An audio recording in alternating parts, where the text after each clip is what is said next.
Well, thanks a lot for inviting me to this workshop. And today I'm gonna be presenting some works from our group on learning robust policies for self-driving. So self-driving has been a human dream, not just since recently, but since very long. This is a picture from a magazine from more than 50 years ago.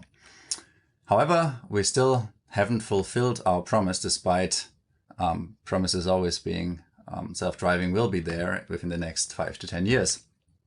And one hypothesis for why we're not there yet is that there's still too many hand-designed components in our system. And we have seen that by learning representations end-to-end, for example, for classification, we can make great progress for other tasks. So the question is, can we also transfer this progress that we have for example, in image classification, also to the self-driving task, right? And that's why our group focuses a lot on learning end-to-end driving policies. So the question that we ask here is, can we learn to drive? And in this context, I'm going to present 3 recent works from us. The first is TransFuser, transformer-based sensor fusion, then Plant, learning an explainable planner, and finally King, which is on generating safety-critical driving scenarios for learning to drive. So let's start with TransFuser, which is actually a paper from last year, but we have some new results for our PAMI journal version of this paper this year. This is joint work with Kashyap Chitta, Aditya Prakash, Bernhard Jäger, Chihao Yu, and Katrin Renz. The motivation in imitation learning is that hand designing a sensor-based driving policy is difficult. And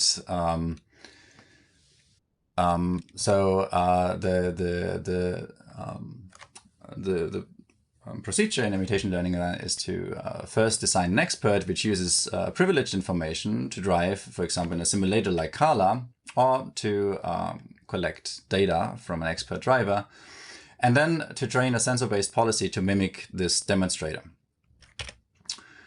Now the question is, of course, like, what sensors should we use, right? So what are the right sensors to use, and how can we fuse this information for a end-to-end learned driving policy? Obviously, self-driving cars deploy both cameras and LiDAR sensors today, and they have their own advantages and disadvantages. So for example, RGB cameras provide a dense RGB input, but they lack reliable 3D information, and also the input varies a lot depending on the time of day and the weather conditions.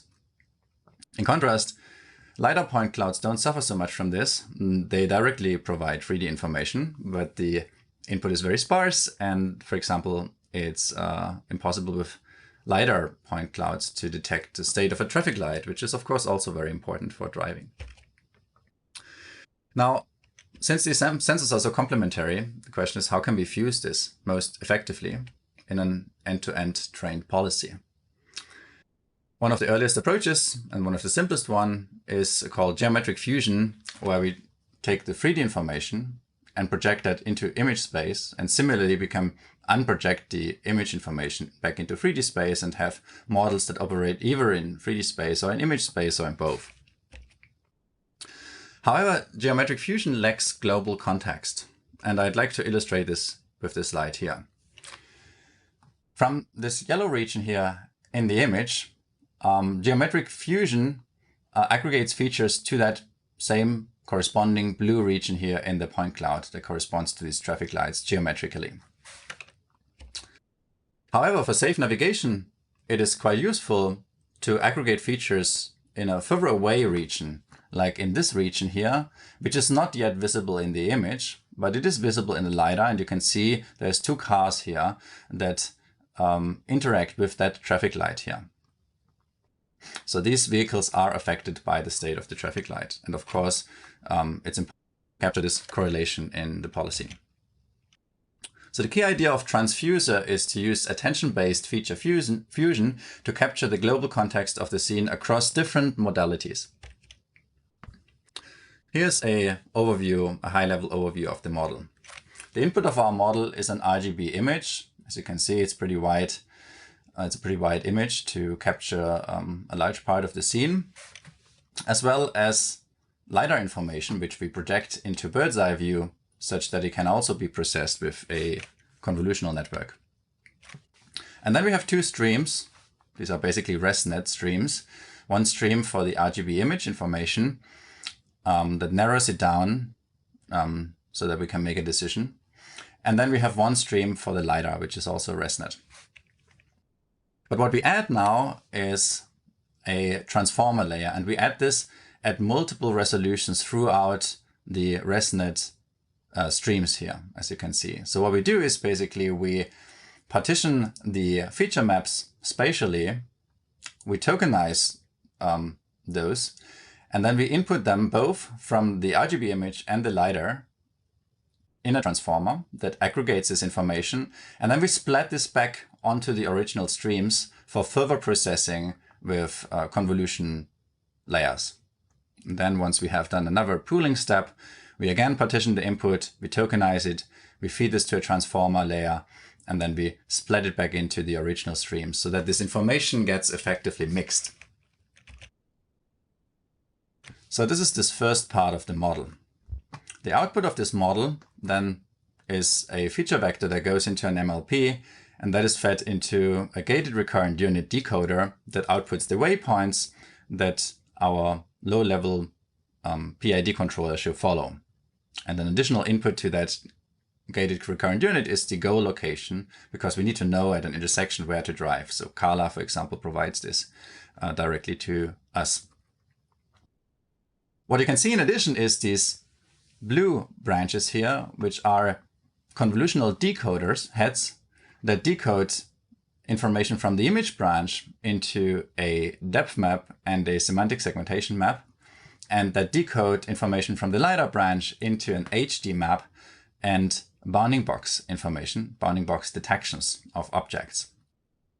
And we do this not because it needed in our final end-to-end train policy, but because this is useful side information, as we found, for training that model. So this is a multitask objective, effectively, that makes our self-driving policy better by using this as a side information in the context of multitask training. Here are the loss functions we use. They are pretty standard. We have an L1 loss on the waypoints, and then we have an L1 loss on the depth map.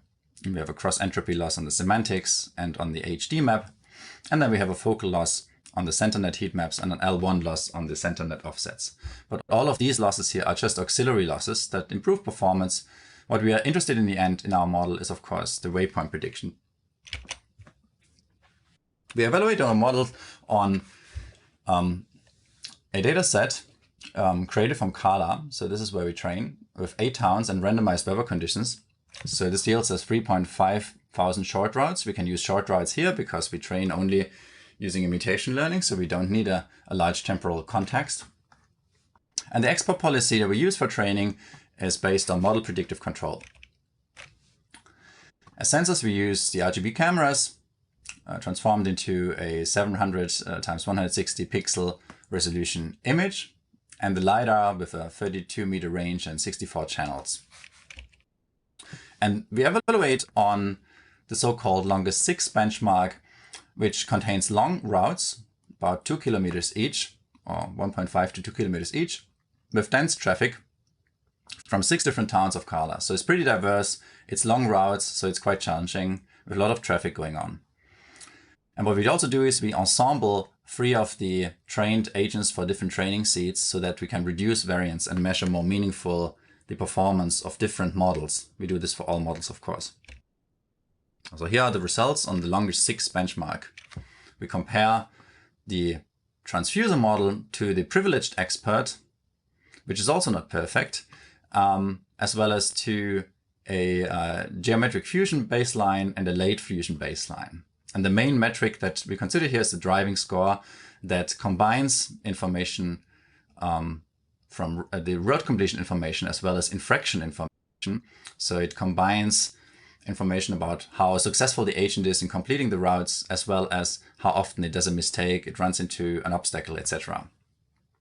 And what you can see here is that, while all of these methods have a similar route completion, there's a clear trend in the infraction score that the best infraction score is obtained by the privileged expert that has information that doesn't need to perceive the environment. But the TransFuser model is significantly better than the baselines, which then also reflects in the final driving score that takes both of these into account. So here are some results on the CARLA leaderboard. CARLA is a benchmark where you can just submit your agent and then it gets evaluated on held out cities and held out routes that nobody knows. And so what we observe here is that while we are not obtaining the highest driving score at time of submission, we provide a very simple end-to-end imitation learning approach, while others have a quite complex multi-stage training pipeline. And so we rank 2 at time of submission in April. However, we are the agent with the best infraction score, which means that our agent is the most safe or leads to most safe driving. However, it's a bit more cautious than the competitors. So it still gets blocked more often, for example, than this LAV learning from all vehicles baseline. What I also like to remark is that the progress on this CARLA leaderboard has been quite remarkable. So since 2020, where the driving score was still below 20, now we have a driving score of above 60. What we can also do with our model, because it's a transformer-based model, we can look at attention maps. So for each query token here in red, we show the top 5 attended tokens in green in the other modality. And what we can see is here that when we look at a token in the region of a traffic light, that the model attends both to the traffic light, but also to the vehicle in front of the car, the ego vehicle. And if we look at some tokens in the LiDAR view close to the vehicle, we see that the tokens in the image that are attended are also close to the other vehicles in the image. So here are some qualitative results that demonstrate the driving behavior of our agent. First, I show you some success cases. So you can see how the vehicle drives successfully in CARLA. Sometimes at the right, you can see a Coca-Cola box being spawned where a pedestrian is crossing the street, coming behind the Coca-Cola box. And the vehicle has to yield to the pedestrian. The vehicle has to yield to the other vehicles and cross the intersections correctly. What you can also see here on the top left is the 2D auxiliary predictions that we don't use for control, but that are used for multitask training our agent.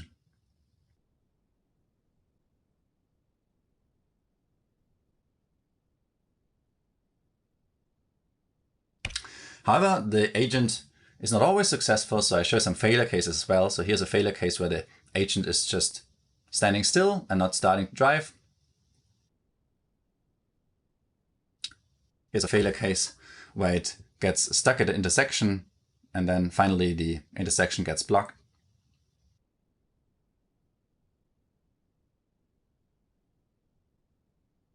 And this is a collision failure. Okay, so let's move on to planned. This is joint work also with Katrin and Kashyap, but also with Otniel, Almut, Sophia, and Zeynep.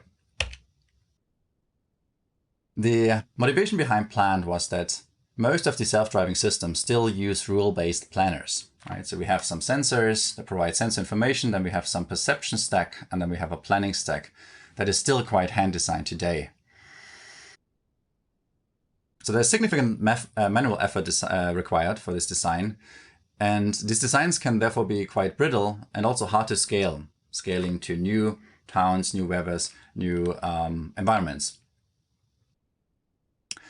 On the other hand, end-to-end driving policies, as I've just demonstrated in the first part of my presentation, are typically not interpretable or not easily interpretable, and they are difficult to generalize. So they overfit easily on the data set that they're trained on. So what's more promising is to still separate perception and planning somewhat with a reasonable intermediate representation, where the promise is to yield better generalization while having less manual effort and being easy to scale, because the planner itself is also learned. And so that's what we focus on here. We test our planner both with ground truth, with privileged perception information, but also with information coming from a real perception stack. The first question to answer is, what intermediate representation should we use? And we compare 2 different intermediate representations. The first is just a rendering in bird's eye view of the state of the environment. And the second one is a more object level representation, where we represent each object by its coordinates and orientation, as well as the route also in the form of these bounding boxes that are represented by coordinates and orientation. This image-based representation, this pixel-level representation, is processed with a CNN backbone, while our planned representation here is processed with a standard transformer. So let's look at this plant model in a little bit more detail. What we have here at the left is the scene that is composed of multiple objects that have been recognized by the perception stack, as well as the route that is given to us. And we tokenize these. So we have some tokens that represent the vehicles and some tokens that represent the route that the vehicle should go.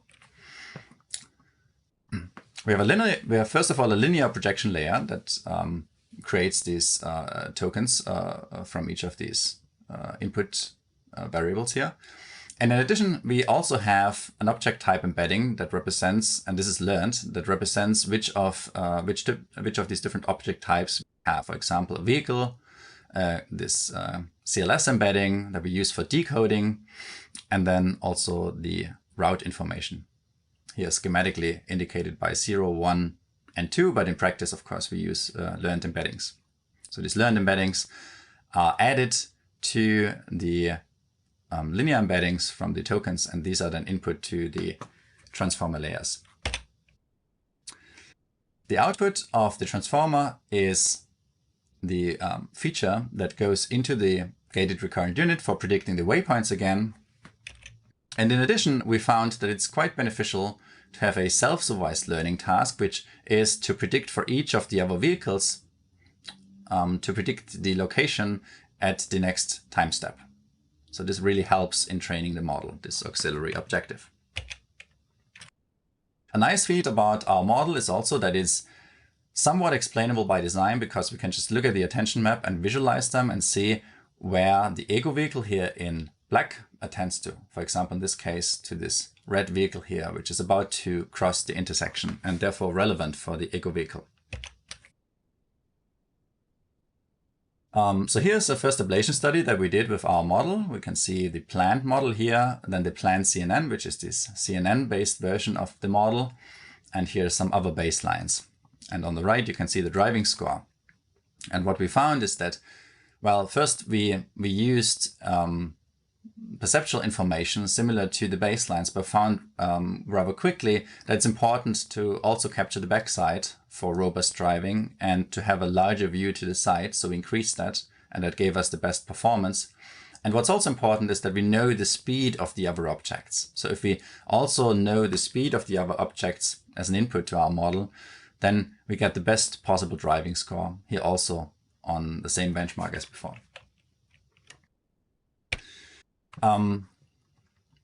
Yes, so here's a plot where we show what happens when we increase the dataset size. And on the left, we see the driving score, and on the x-axis, we see the dataset size here. And we can see that we reach, with our model planned here in reddish colors, we reach expert level performance that is indicated by the dashed line here, even a little bit better than expert, but that's within the uncertainty bounds. And we can also see that more data helps. So scaling the model is possible with the dataset size. What we also observed is that the transformer-based models are more lightweight and hence much faster during inference. So this helps in evaluating our agent in real time. We finally also evaluated the model, including a real perception stack. And so here are the results with perception, where we obtained at the time of submission state-of-the-art results on CARLA here on this 6 benchmark. These are the results user model before. Let's finally look at some qualitative results as well. Here are results from the planned model, where you can see with different colors from yellow to red what the vehicle, the ego vehicle here in black, attends to. You can see that these are typically vehicles in front or directly next to the ego vehicle. which makes sense, right?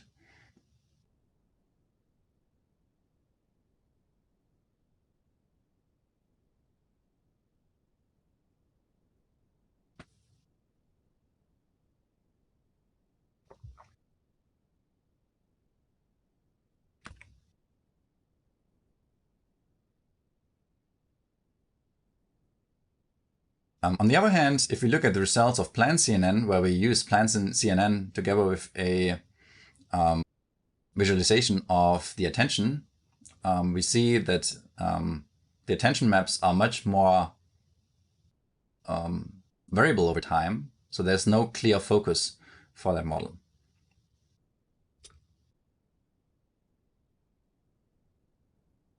But of course, planned CNN doesn't directly by design reveal its attention, so we have to use techniques such as GradCam to infer the attention of this model. Okay, so let's now move on to the final part of this talk, which is on King, which is joint work with Niklas, as well as also Katrin, Kashyap, and upper team from my lab. The motivation for King is that the driving distribution is typically quite long-tailed. This is illustrated here, where the majority of driving, the regular driving, happens here. So it's very frequent, but then there's a lot of critical scenarios that happen very infrequently. So the critical scenarios are rarely observed in the real data. And of course, that's a problem if you want to train a self-driving system, because we need a very large data set. The problem is that the learned driving models need diverse data, because otherwise they overfit, and they struggle with out-of-distribution inputs. Training and testing and simulation hence promises a scalable solution to this problem, but handcrafting scenarios in current simulators is really tedious and requires a lot of manual effort. So we were wondering if this can be automated. The goal of King is to generate safety critical scenarios by optimizing an adversarial objective. This is illustrated here. On the top left, you can see an initial scenario which doesn't have any adversarial driving behavior, where everything is in order. But now, through our King optimization, we drag that vehicle to the right of the ego vehicle in red, closer to the ego vehicle. And after the final optimization step, a collision has occurred because we have dragged that blue vehicle even closer to the red vehicle, such that the red vehicle crashes into the blue vehicle. Now we can use that information, we can use that data that we collect through this adversarial optimization process to train a policy that's more robust and that finally yields to that vehicle such that this safety critical scenario is correctly handled. Such an optimization can be done with any simulator using black box optimization to handle the non-differentiable parts. But that has a number of disadvantages. It's quite slow, and it's hard to scale to a lot of simulator parameters. And that's where King comes into play. So here is an overview of King. We start with training a policy on some regular data to have an initial policy pi omega. We then parameterize the trajectories of all the agents by a sequence of actions which we call A here. And then we simulate the scenario with the pre-trained policy in a closed loop and compute a cost for that scenario. And this cost function is something we want to minimize in order to provoke a collision. So we want to adversarially optimize it. Adversarial optimize the parameters, the trajectories of the agents, which are parameterized by the actions via backpropagation. And then finally, once we have optimized these actions and created these critical scenarios, we can increase the robustness of our driving policy by training on those scenarios. So here's a more zoomed in version of our model where we can see how like the gradient flow works. So we start with a particular state st-1, and that state goes into a rendering engine, and that rendering engine produces an observation for our policy. And policy produces an action. That action goes into a kinematics model, and a kinematics model is a pretty simple physical model that is differentiable, and it's fast to evaluate. At the same time, all the other agents in the scene produce some actions, and those actions also go into their respective kinematics model, and altogether we obtain the new state. And then we go through the same procedure again in order to obtain state st+1. So the state st+1 is computed using a differentiable kinematics model, which we denote with kappa. Now, if you want to optimize for the actions, what you can see here is that there's two gradient pathways. There's the direct blue gradient pathway here that goes through the kinematics model of the other traffic participants. And there's the red one, the indirect path, which is a compute-intensive one because it doesn't just go through this lightweight kinematics model, but it goes through the kinematics model, but also through the policy and the renderer to propagate back to the state. However, what we found in our paper is that it is actually not so important to compute this gradient pathway. If we just optimize the blue pathway, which is an approximation, of course, this yields us traffic scenarios that are adversarial and that help us in training more robust policies. So the red pathway is not necessarily necessary to optimize. It's sufficient to optimize the blue pathway here. And that's what we do. As cost function, we have a cost function that splits into three components. We have the ego collision cost, which is an attractive potential encouraging close encounters between the driving policy and the adversarial agents. And it's proportional to the distance between the ego agent and the adversarial, taking their geometry into account. We have also an adversarial collision regularization, which discourages collisions between the adversarial agents to improve the physical plausibility of the generated scenarios. And this is inversely proportional to the distance between the closest pair of adversarial agents. And finally, we have an out-of-bound regularization, which regularizes adversarial agents to stay within drivable areas. And this is a repulsive potential between adversarial agents and off-road areas. Our results demonstrate that King finds about 20% more safety-critical scenarios than other black box optimization baselines, and fine-tuning on those King scenarios reduces collisions of the agent by over 50%. So in other words, leads to more safe driving.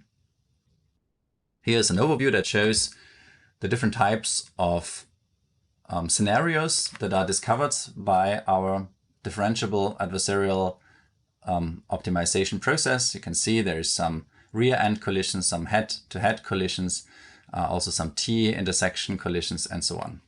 There's also some not solvable collisions generated by our algorithm. So let's finally look at some qualitative results.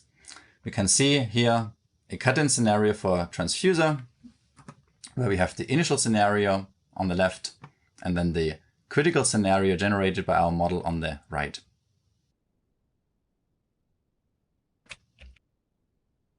So here we can see our original agent that collides with the bicyclist, but after fine-tuning using the King scenarios, it correctly yields for the bicyclist and let the bicyclist pass.